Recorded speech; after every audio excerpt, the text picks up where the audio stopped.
Okay, good morning. Ako si Kirby Atienza, taga Dipolog City. Kasi nakaadtog Dipolog City. Wala pa?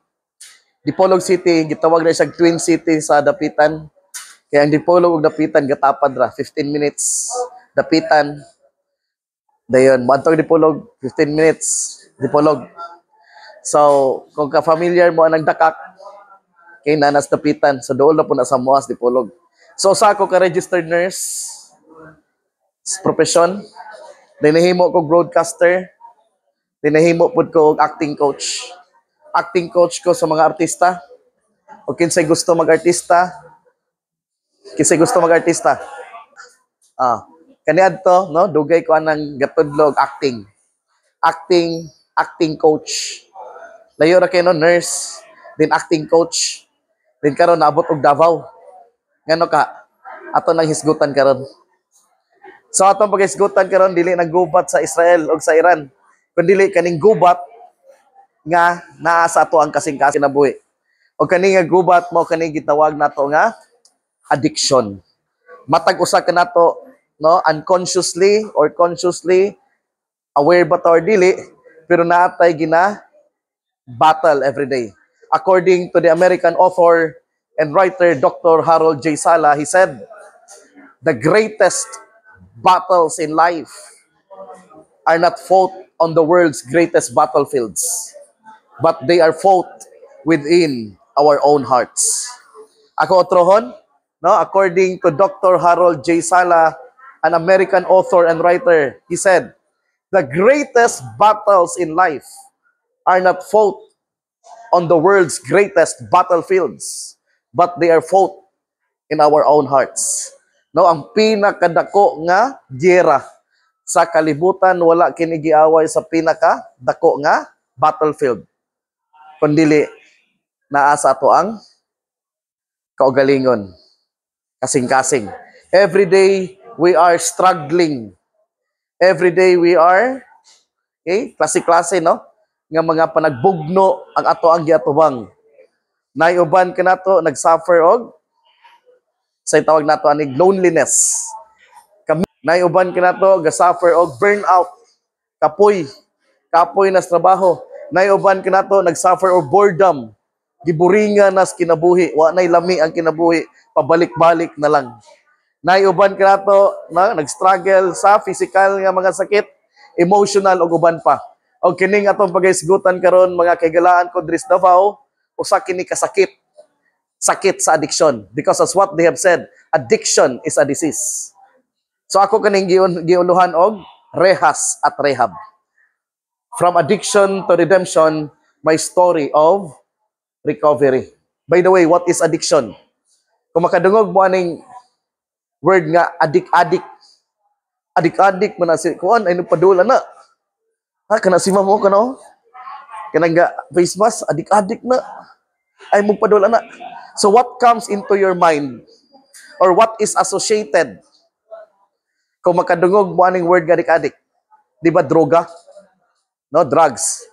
Pero ang adik-adik day pwede ditag maadik nga, pwede tag tawagon nga adik-adik nga dili droga ang atong gina intake kundi klase-klaseng addiction. Ato nang may bawaan karon. So what is addiction? Addiction is a condition where a person becomes physically or emotionally dependent on a substance or behavior even when they know it's hurting them. Unsay bot pasabot nini, ang addiction di ay usa di kini ka hain ang isa ka individual na dependent dili lamang sa chemical or substance kundi sa usa-usab ka behavior. Okay? So unsa man kini? Naay duha ka types, substance and non-substance. O kini nga mga behavior o substance, ilang kanunay ginabalik-balik. Cycle lagi ni every day. Pag mata, mo'y buhaton, hangtod matulog, mo'y ginauna. Pabalik-balik na lang yun. Hangtod mga yagaw, mamismanage ilang kinabuhi. Hangtod ang uban maabot sa prisuhan, hangtod sa ang uban maabot sa sementeryo. No one cares about addiction until it affects someone you love. No? Wala gid ko ga-care ang addiction sa una. So man ang addiction, di mo ko interesado na. Pero sa dihang akong amahan, nahimo og adik-adik, wa na. Taranta mi tibok pamilya. Because addiction is a family disease. Kung naay mag-adik-adik sa inyo or naay na-addict sa inyo isa lang nakabok, tibok pamilya damay. Correct? Mo na yung anak ka, mahinungdanon atong topiko karon. Types of addiction, number 1 is substance addiction. Unsa man ni substance addiction? Example nini ang alcohol addiction or kanang gitawag nila og alcoholism. Ang tawo nga individual nga nalulong sa alcohol, gitawag kini og alcoholic. Buntag, udto, gabi, wa lagi laing gihimo, wa na lang ginhauna, kundi sa paglala sa bino nga makahubog. Na ako'y amigo, no? Nga di na siya mabuhi og way alcohol. Ang iyang unlan, iya nang gibutang og tanduay. Iya nang giluklok og tanduay. Kay inigtulog niya, shot. Pagmata, shot. So ang iyang kinabuhi, nag-revolve ra sa alcohol. Next type of addiction is substance addiction nga po, no? Example is nicotine addiction.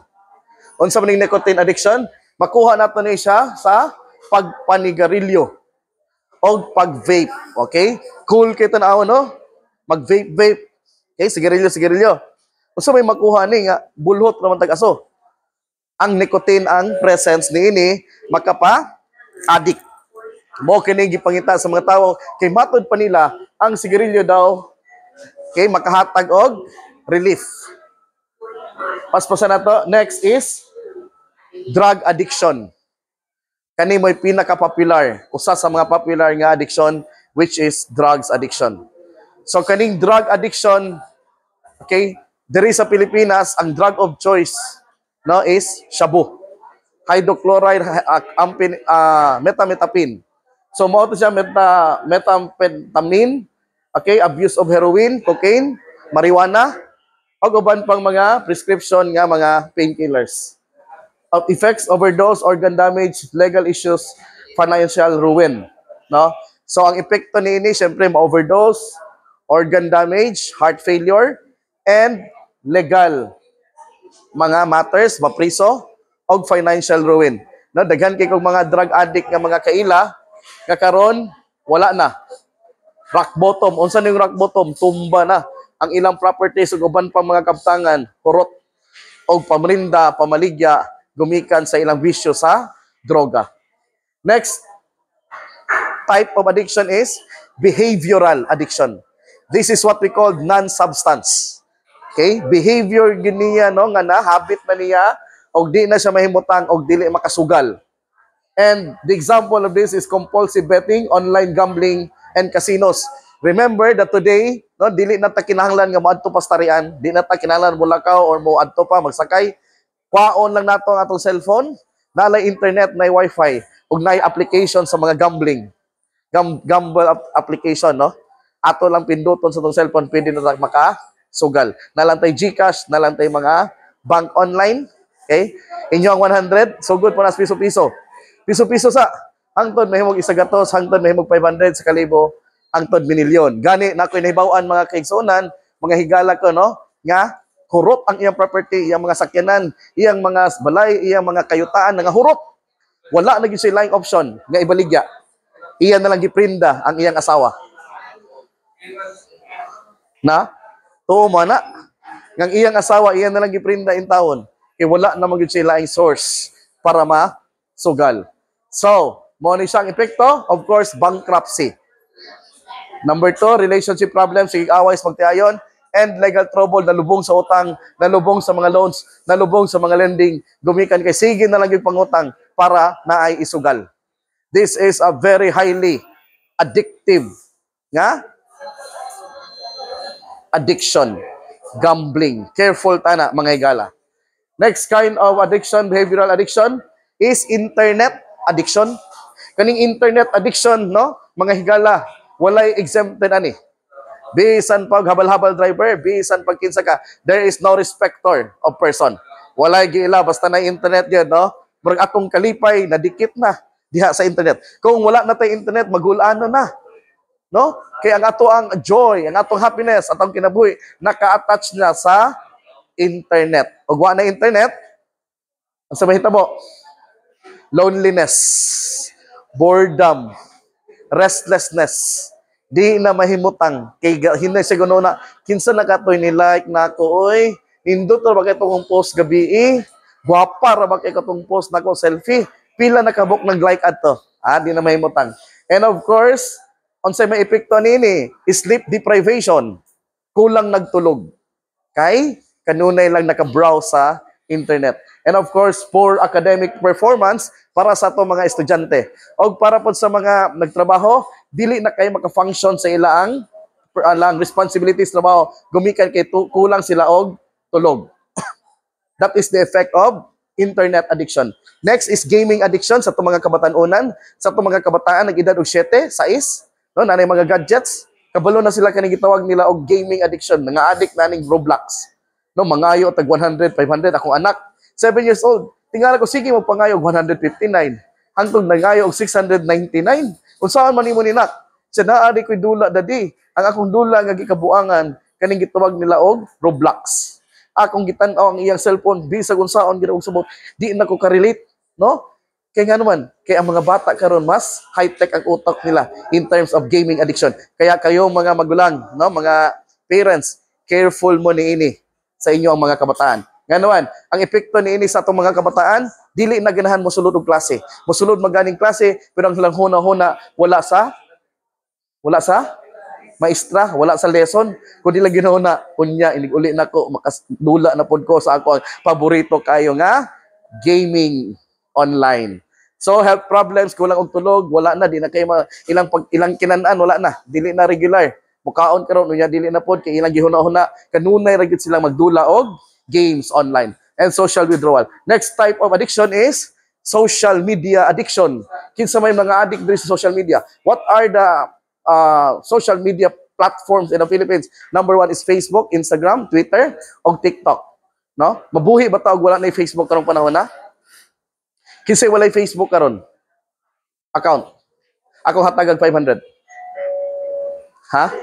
Kasi way Facebook account. Kana wag yung Facebook ba? Wag yung sukad Facebook. Ikaw ma'am na kay Facebook? Wala ka? Na. Na kay Facebook. Oh, halos tanan nato na Facebook nga naman. Kay mao ni siya ang number 1 nga platform. Okay, social media platform sa Pilipinas. Pinakadaghang gagamit og Facebook ang mga Pinoy. Kaya nga naman, we are too much attached sa ato ang mga friends, sa atong relatives, sa atong mga classmates sa unang panahon, no? Bisan sa atong mga ex. Hala. Kisay na ex diha, ex. Ha? Kisa may inyo ada. Okay? So, unsa man ang causes? Because we are needing a validation. Every time nga natay bagong sapatos, post Facebook. Natay bagong sanina, post Facebook. Nakaadto tag laing lugar, post Facebook. Bago ato ang buhok, no? Planchado, ribbon ba tawag na?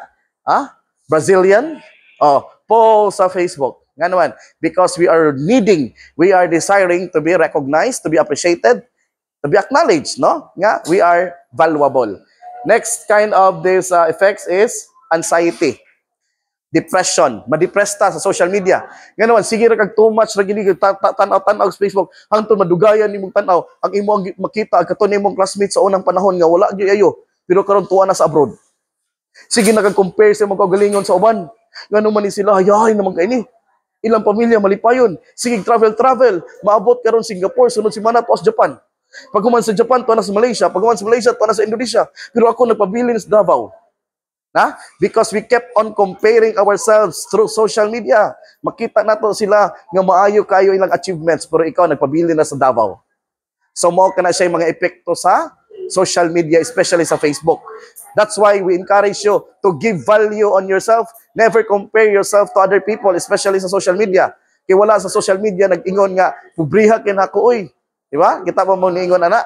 Nga pubri kay ko, wag ko'y pulos. Talag sara. Kaya usually, ang gina-post sa social media is ang ilaang mga achievement. So ikaw, nga kabalo ka sa imong hunahuna nga, wag kay na-achieve din sila, o pag kabalog, tinuod bilang gingon or dili, fake news ba na? So, mo na ang social media, usahay, dili siya reliable.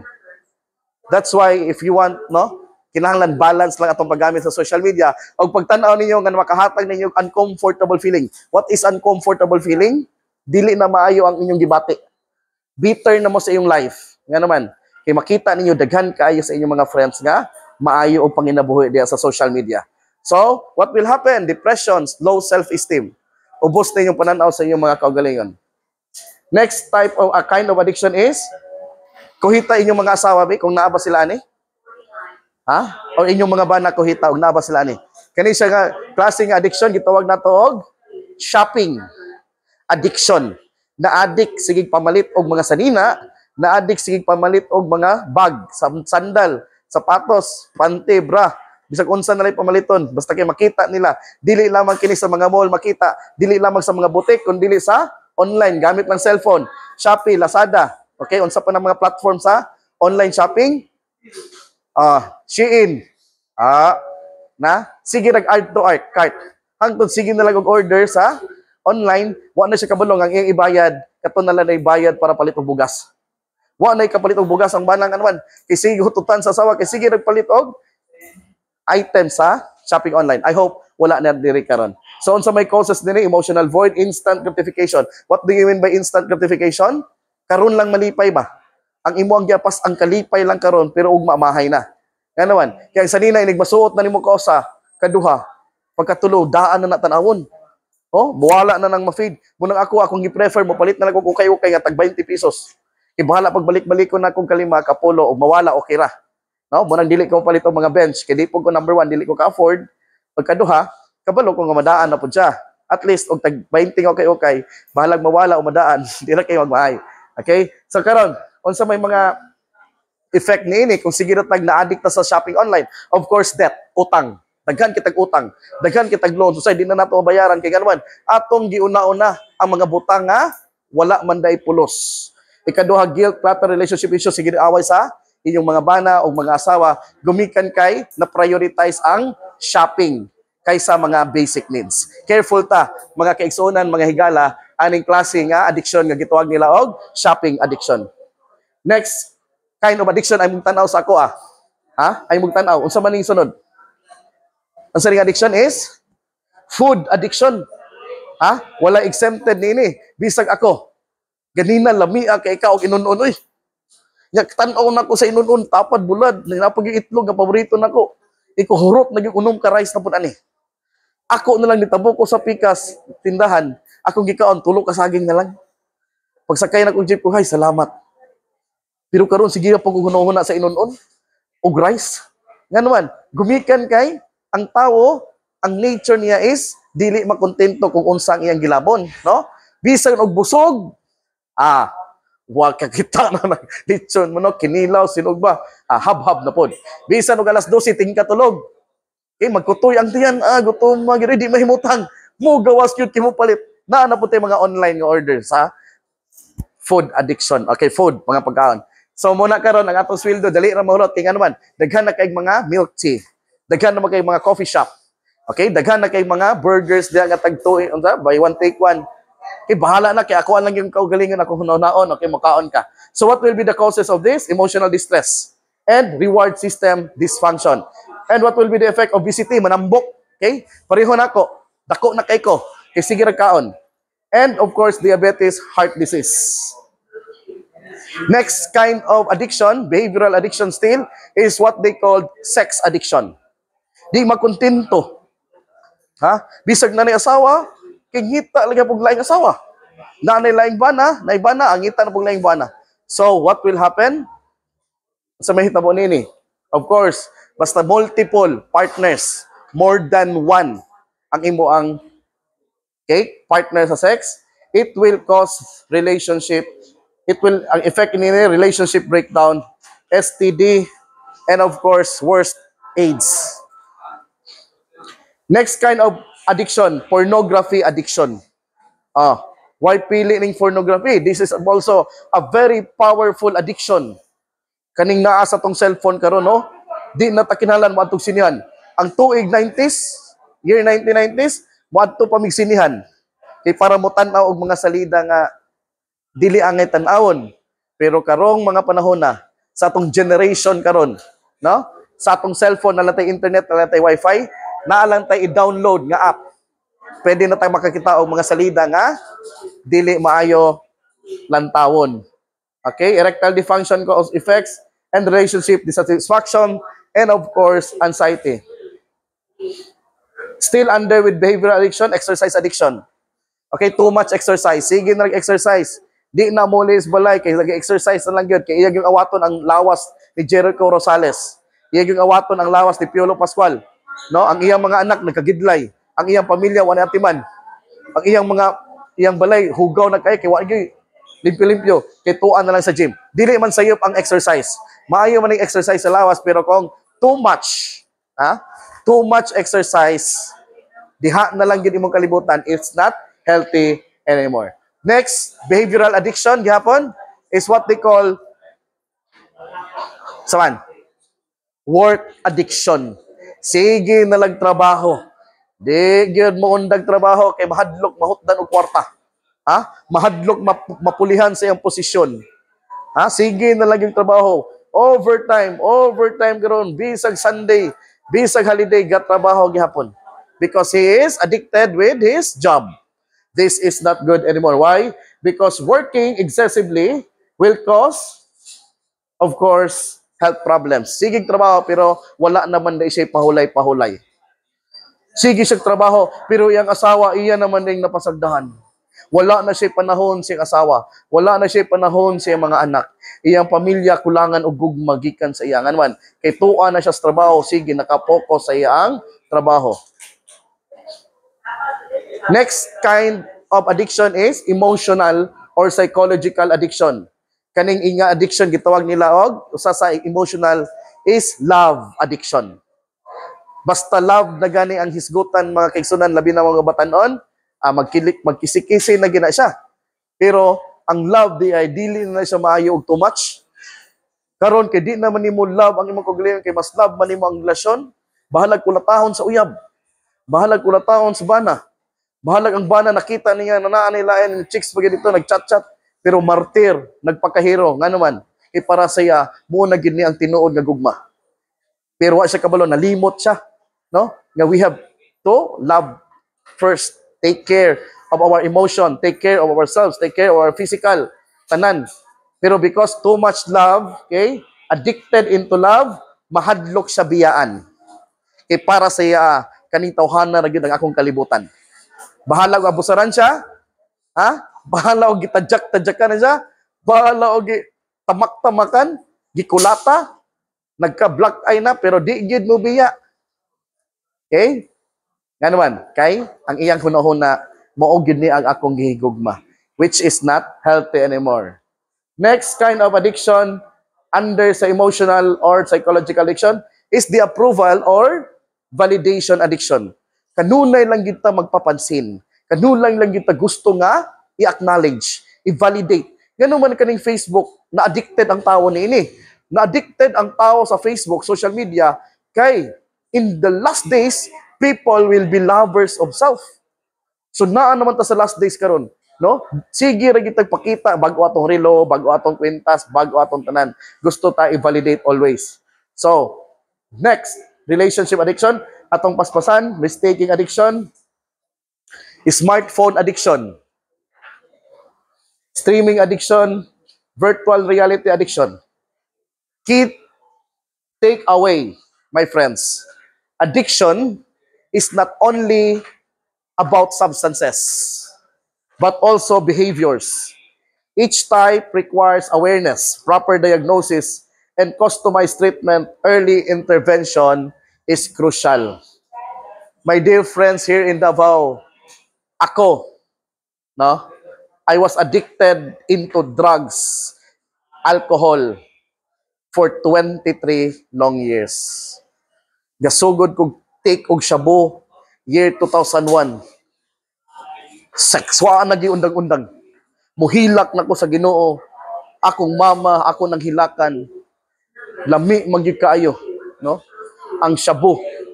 Mitry ko og marijuana, mitry ko og cocaine, mitry ko og ecstasy, di maggi ko ganahan sa effect.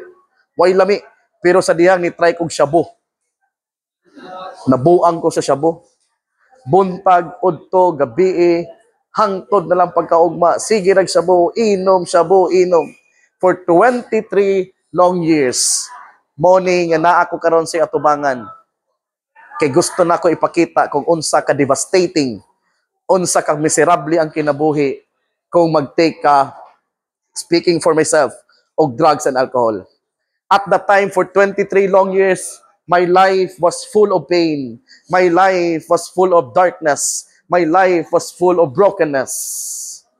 For 23 years, it destroys your family. Ang inyong nakita karon sa inyong atubangan, ako anang pamilya. Akong asawa para kanako, siya ang pinakagwapa nga babae sa tibuok kalibutan. 13 years mi gaoban ko asawa, kasado mi. Pero aha naman ang pamilya ha karon. Duha ang among mga anak.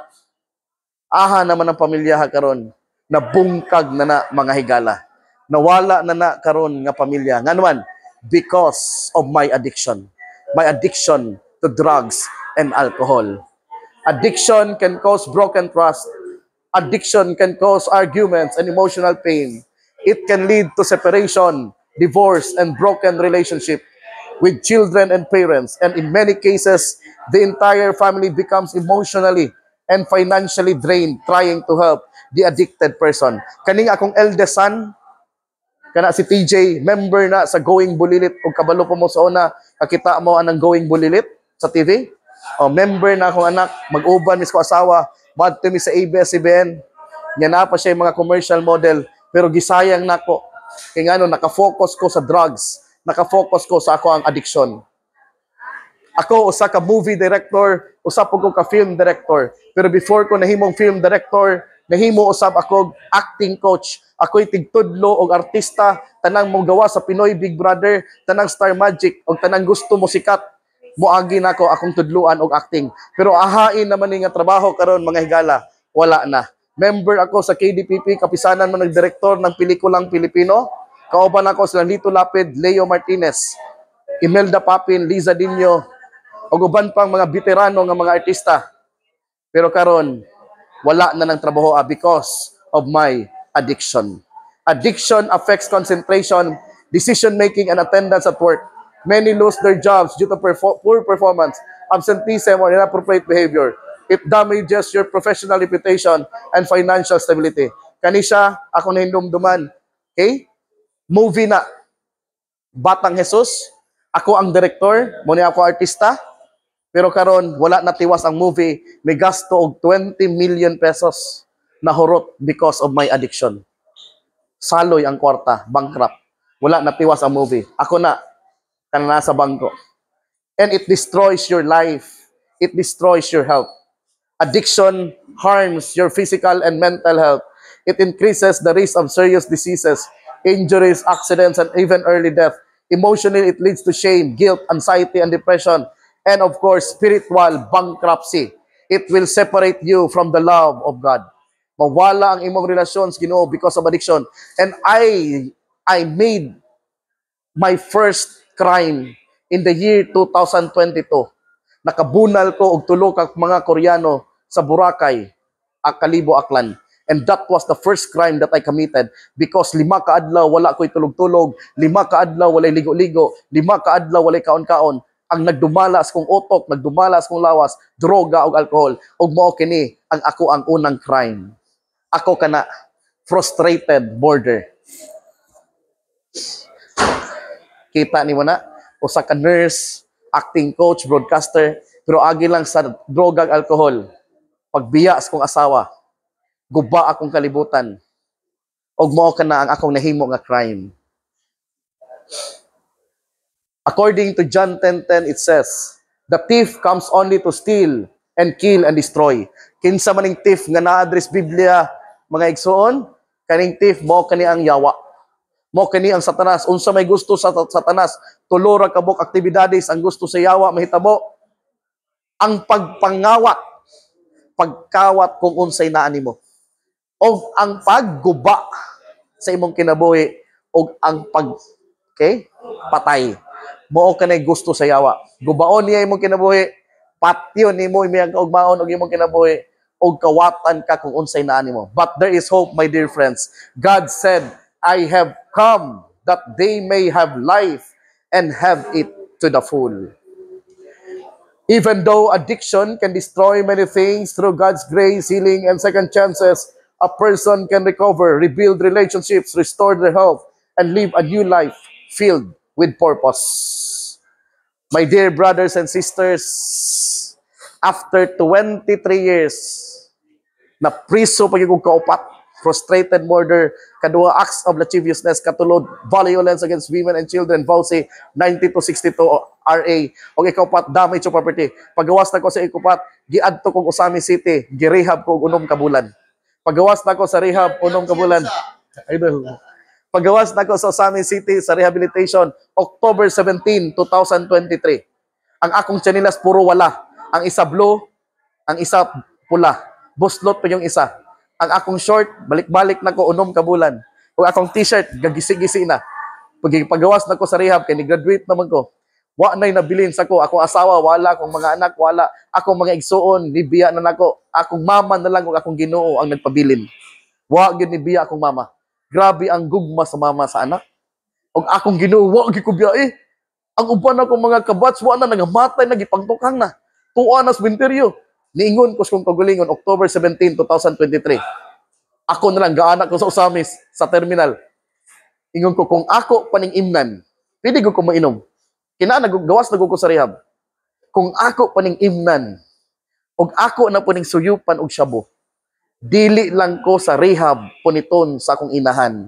Dili lang ko sa prisuhan puniton sa ako ang inahan, kundili sa sementeryo na. My dear